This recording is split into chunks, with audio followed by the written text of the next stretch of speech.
everybody, Omar here, the knife of the party. I got a brand new party guest underneath this green towel. So let's check him out. Let's not waste any time. It's probably going to be another long half-hour video again. I was on the internet Thursday night. I saw this on at the Blade Gallery. It was in blue, and blue basically means, yes, just go ahead and purchase it. So let's go ahead and take a look at this one. I'm going to give you guys a good look because I just wanted to show it to you.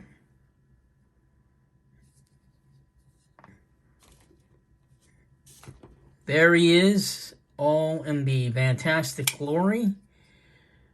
And then we're going to get into the stats for this knife. Let's take a quick look at the back. It's just a beautiful, beautiful piece. This thing is as smooth as hell. I've never, ever... just fantastic. So let's go ahead and get right into the stats. And thank God, because Blade Gallery does it all for me. Going to place the knife down for a second. The knife comes in this really nice sheepskin case. Really very pretty. And, of course, we also have the Certificate of Authenticity. This is a collaboration knife between Andre Thorburn and Andre Van Heerden, who's actually the lead on the A2 Knives Project series. That's the reason why you don't see their signatures on here, because they both live in two different parts of South Africa. So it's kind of difficult to get both people to sign a certificate of authenticity, but that's okay. So what we have here is the newest model from Andre Thorburn and the A2 series. This is the A11 knife, and it is pretty huge. Another reason why I got this knife is because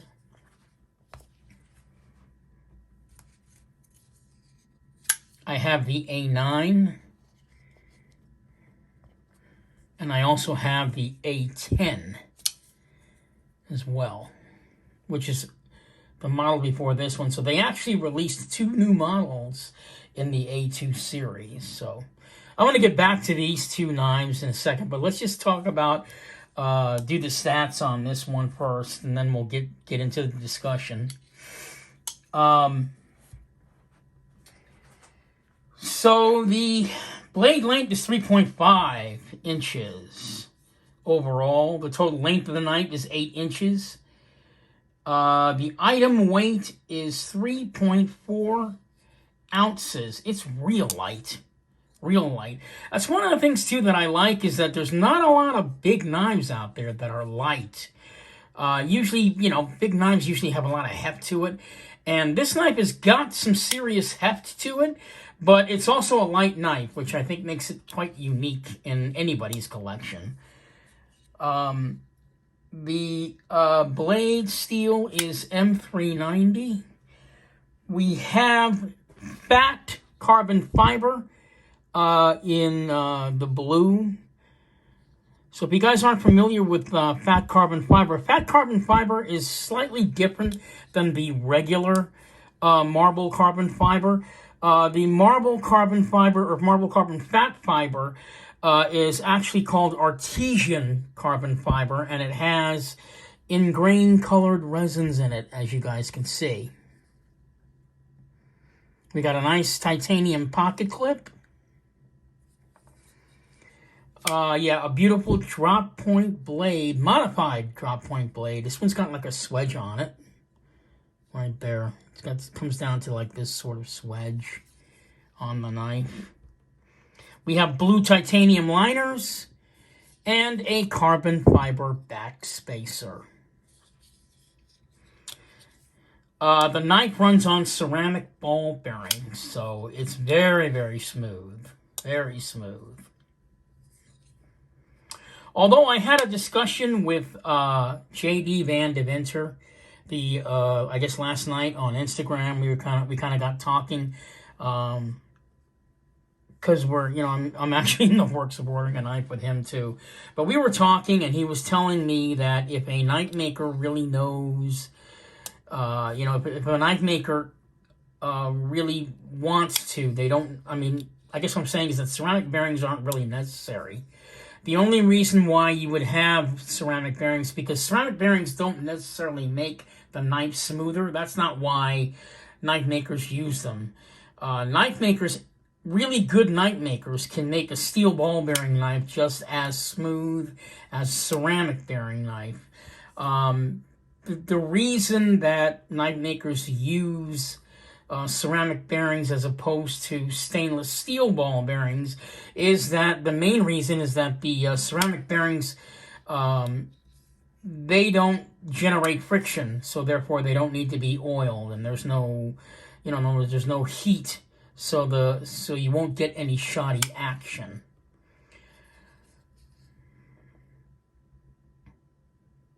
Okay, so let's get into some size comparisons real quick before I forget to do that. I'm going to go ahead and put it up against some knives here. Let us start. How about the Civivi Backlash? So there you go. It's the same size as the Civivi Backlash. This is a really awesome knife, man. I use it to eat. This thing cuts food like no other knife I know. It's fantastic. Runs on ball bearings. How about the Sebenza 21? So you can see it's a large knife by comparison. Yeah, we'll go ahead and put it up against the Kershaw bare knuckle knife. Kershaw bare knuckle is like, it's going online for like $300 now, which I think is criminal. It's such a fantastic knife. The Smoke 2. Put it up against the Smoke 2. There it is against the Smoke 2. So as you can see, it's a 3.5-inch knife. Real quick. 0562. Just so you guys can get an idea of the, not only the length of the knife, but also like the width of the knife as well. That's why we put it up against other knives, so you can see what the comparisons are, as far as like width-wise as well. So there it is up against the 0562.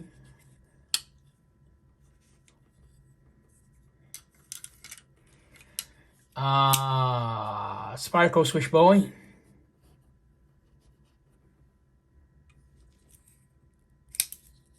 And real quick, the large Nkosi knife. I'll put that right there. Better.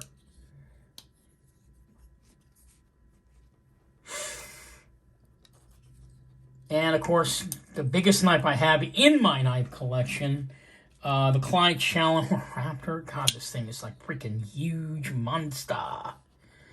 At 4 inches. So that's the only knife that I can show you that where the A11 is actually smaller than the knife I'm putting up against. Otherwise, all the other ones are, right around the same size. Benchmade Anthem. Put that up here. Oh, I keep doing that. And lastly, the 900. God, my mind almost forgot what that knife was. It's like one of my favorites. There you go. 0900. So there it is up against some production knives that I own that maybe many of you guys might have as well. This is really a very, very beautiful custom. But, it's pretty much what this knife is. It's a revamp, and that's why I'm bringing this knife out. It's a revamp of the A9, and this is kind of important if you're, if you're thinking about getting an A2 knife and you like this particular model and thinking about maybe getting the larger one. So let's get into the differences between the two real quick. The A9 is a much smaller knife. This is got a 3.1-inch blade. The knife on this one, I think it's like a 4 1/4 total length, I guess, for this one. Or I'm not sure what but it's definitely a smaller knife. And a lot of people don't realize this, but when knife makers have a very popular model, they will try and make the knife either larger or smaller, and that's what they did with this knife here. I doubt they're going to create a smaller one than this.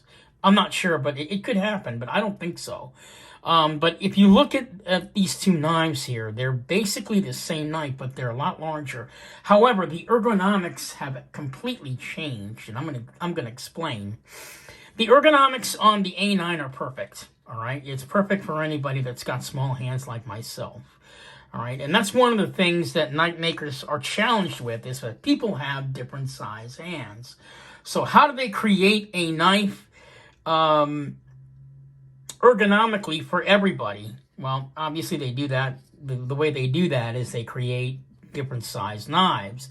But once you decide to make a knife either larger or smaller, it changes the configuration of the knife, and therefore the ergos have to be completely adjusted. And hopefully they'll either nail it, or on the new model that they're making, or there's going to be some sort of like discrepancy as far as the comfort level of the ergos. And I think that's what happened with this knife, at least for people that have small hands. So on the A9, the ergos are perfect. You know exactly where your hand is supposed to go, right? You've got the groove here. See where your finger groove is there? You've got the groove there. You can choke up on the knife. Your thumb will go all the way up onto the ramp. It feels very natural. The jimping is good, right? And even to pop open the knife is very, very easy. No problem. The flipper tab just works great. You don't even have to think about it. Now, we move on to the A11 knife, and things are now completely different.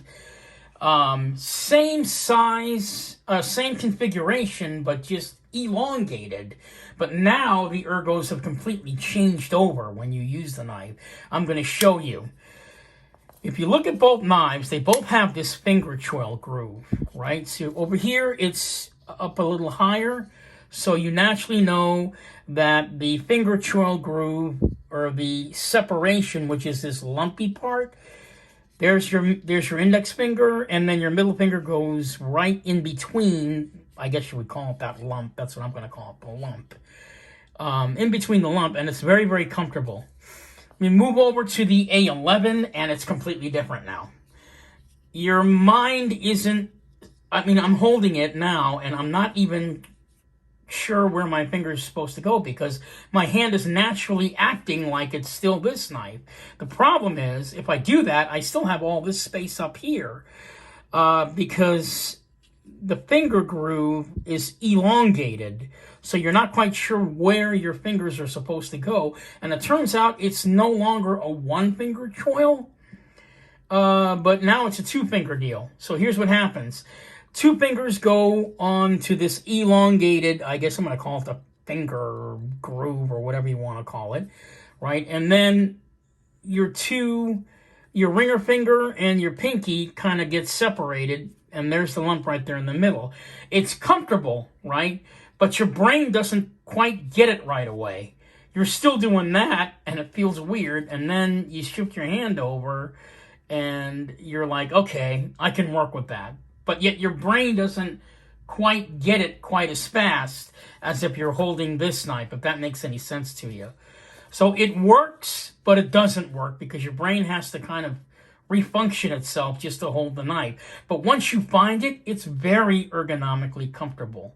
Very ergonomically comfortable. You've got this really nice ramp here, or swedge up here, to put your hand on when you're cutting boxes all day long. It's very, very comfortable for like heavy cutting. So you got some place for your hand to go, which is why they added this sort of down swedge thing for your finger to be. They didn't necessarily have to do that on the A9. So that's something for you to think about. Because on the A9, it's just incredibly comfortable. So That's just another way of looking at it. Another thing too and I wanted to point this out also, this is pretty much what makes the knives, one of the subtle differences that makes the knives custom. The flipper tabs are all completely different on these guys. Completely different. That's another thing they did with the A11. Let me bring these up on camera more. That's one thing that they did with the A11 knife. Again, they changed the configuration of the flipper tab. I'm going to show you. I just wanted to show you that the differences on the flipper tabs first. But on the A9, there's the A11. Okay, we've got kind of like this ski slope deal going on. On this sort of on the A10 one, it's more of like just a short, you know, sort of almost hidden front flipper there.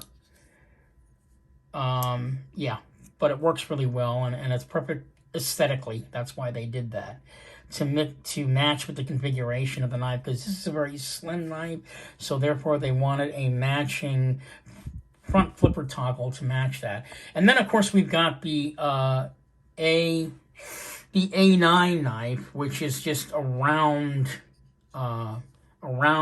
flipper tab.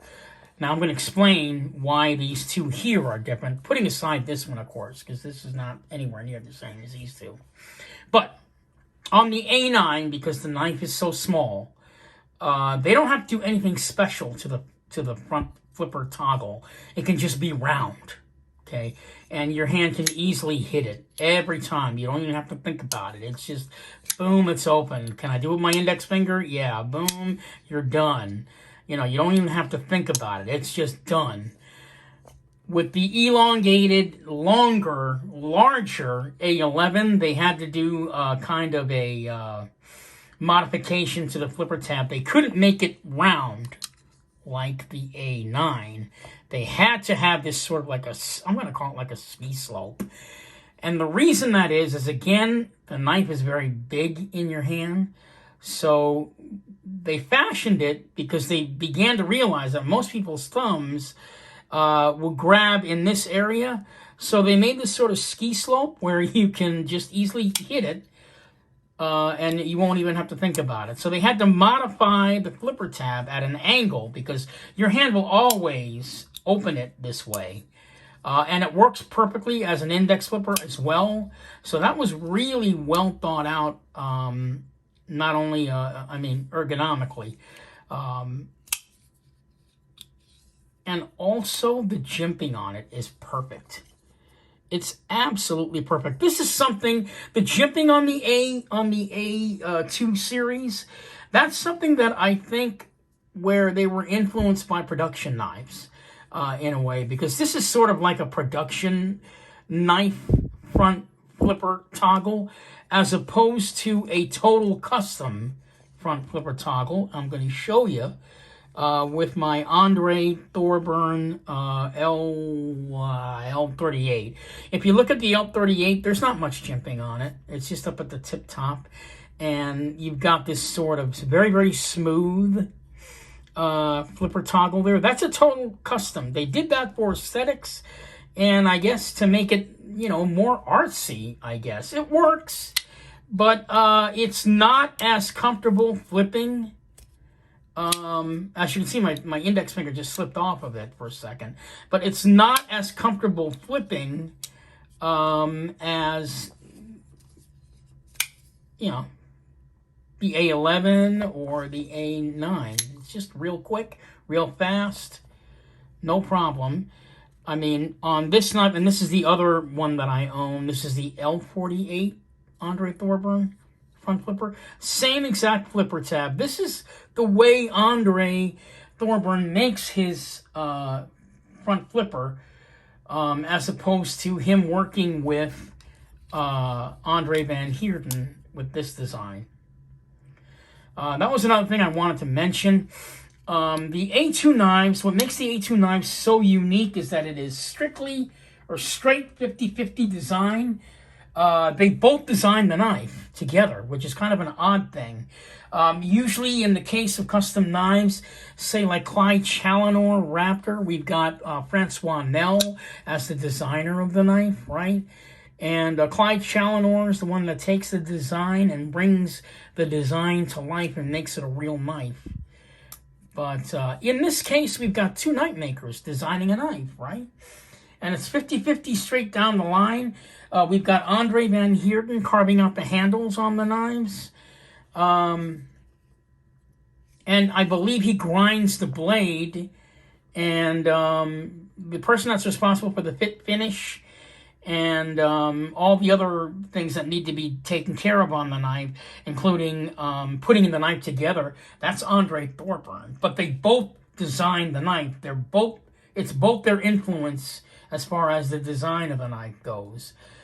So they share the responsibility for the design and the build, practically 50-50. So that's what's kind of cool about the A2 series. I don't think there are any other collaborative series like that. Most of them are a lot like Francois Nell and Clyde Challenor, and where you got a designer and then you've got someone that actually creates the knife and brings it to life.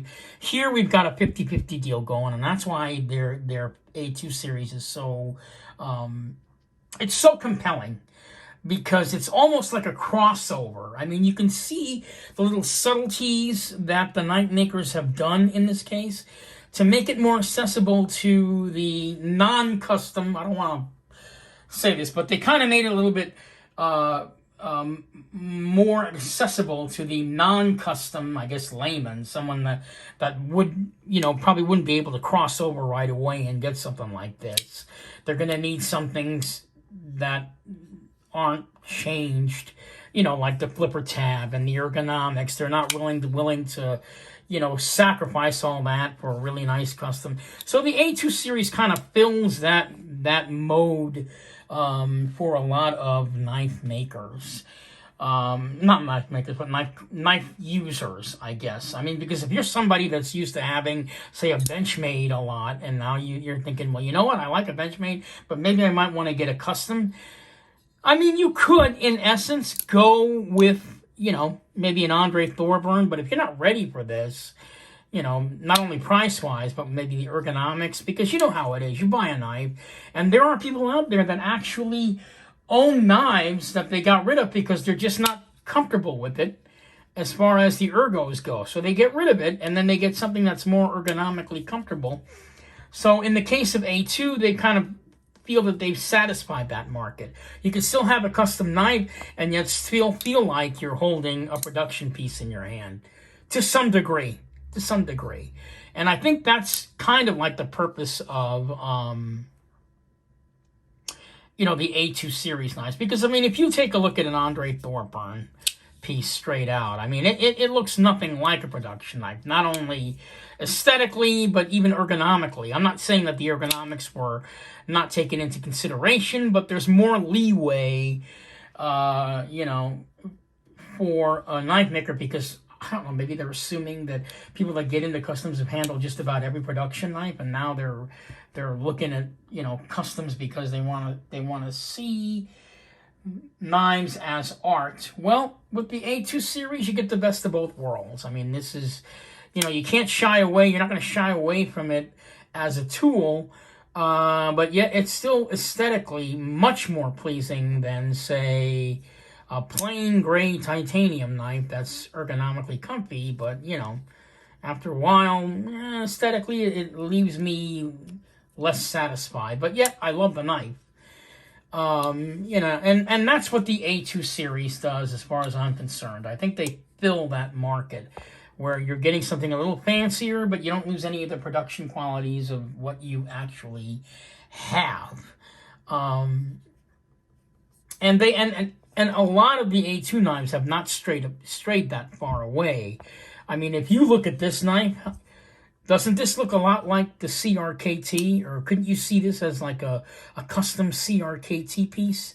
The CEO flipper knife that CRKT makes? This would be a better version of that, or a custom version of that concept. So it works. It works, and it melds the two worlds together. And I think that Andre Thorburn and Andre Van Heerden were looking into that direction when they decided to go with the A2 series, and I think that's why the A2 series is so important. They are, however, as pricey. I think dollar-wise, they may come in a little less pricier than, say, the Andre Thorburn, because this one cost me like $1,000. I think no, it cost me about $1,100 for this piece. And these here, like this is like $650. You know what I'm saying? This was like, I think it was like $750 for this one. This one was like $895. I mean, still expensive, but I mean, for what you're getting, believe me, it's worth it. It is very worth it. And I think that's what's going to happen in the future now. So we're going to try. What's going to happen is that the world of custom knives are going to try and meld with the world of production knives, where there's going to be like a healthy medium between aesthetics, ergonomics, and trying to bring the concept of a tool and an aesthetic piece together in a very sort of comfortable way. I think that's where knives are going now. Otherwise, the A2 series wouldn't even exist at all. But I also think what's going to happen is custom knives are going to get more and more exotic. I mean, like way out there, just because they want to be, you know, what might happen is like, well, why the hell do I want to get this? This is almost as close as to, you know, like a Spyderco Swiss Bowie or something. You still want to have the separation that this is a custom knife. However, you know, I think that the custom roll will find that healthy medium. So, in the future, I really believe that. But overall, back to the A11. Yeah, this is a fantastic knife. I really love the way it looks. I love all the compromise that they did with the ergonomics on it. Beautiful backspacer on it. The blue titanium liners. It's a fantastic piece. It really is. That's another difference too, is that they changed the configuration of the blade. I mean, if you take a look at both, they're both drop points, right? And they're both modified drop point blades. I mean, neither one of these are like basic, basic drop point blades. They've been modified. This one's got sort of like that swedge to accommodate your hand when you're, you know, you want to put your thumb up there and ramp it up, you know. But this one this one's also, the blade on this one is also sort of modified with its own swedge, but I think they did that more for aesthetics, because they could have just made this a regular drop point blade. You don't really need the ramping thing, because, I mean, ergonomically, it's perfect for you. You know, if you have a medium to small to medium sized hand, it's perfect for you. I forgot to mention that the pivot, my mind just went blank, is made of zirconium, so that's kind of another nice thing. Oh, the pocket clips, on the other hand, forgot to mention that. Again, here is where they stick with sort of production rolls. Let's take a close look at the pocket clips. They're all exactly the same. Right? They are all exactly the same, pretty much, except on this one where they kind of modified it a little bit. They went with this shape. Here's where you get like a little custom taste. I mean, if you look at these pocket clips here, you know, this one looks exactly like this one. The only custom difference is this one's a little bit more rustic looking, and this one was sort of like that regular gray titanium, you know. It's got less of a gray. This one has more of a rustic look on it, as you can see. It's more darker gray, and plus they've got like these sort of scratches in there. I think that's kind of intentional. But on this one, it's more smoother, sort of a little bit more, I guess, satinized, I guess, if it's the correct word. And then on the A10, they changed the pocket clip aesthetically to meet the demands of this sort of James Bondish looking knife. So they made it a little bit more classier. That's where they customized it a little bit. It's a little bit thinner, it's a little bit more slimmer, whereas on these two knives, the pocket clip is exactly the same. versus a custom pocket clip, right? Take a look at that. See, on the regular, now keep in mind, these are both customs, right? But this one gets less of a customization than, say, the Andre Thorburn with the little ball on it for your pen. They don't do that with this knife. With this knife, they pretty much follow kind of production rules. You have a little bit of aesthetics because if you look at any regular pocket clip, see that? It's just a regular pocket clip. I mean, you can even see it says Kershaw on there.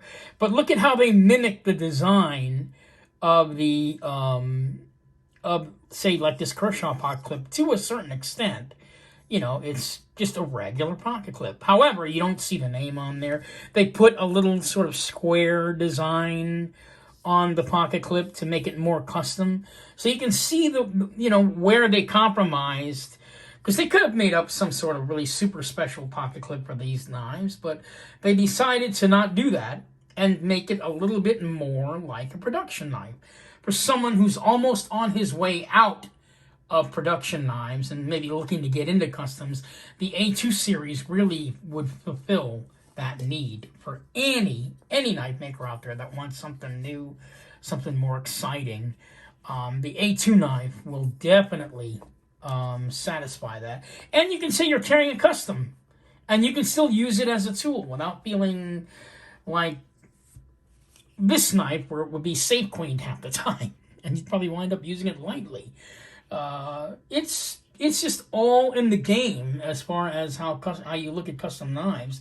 But I think, like I said, I think A2 series is that important that they're going to be bringing in knives where it's sort of like a half deal. Like it's a half custom, a half production type look, feel, whatever, however you want to look at it. But in the end, you're still looking at a completely customized knife.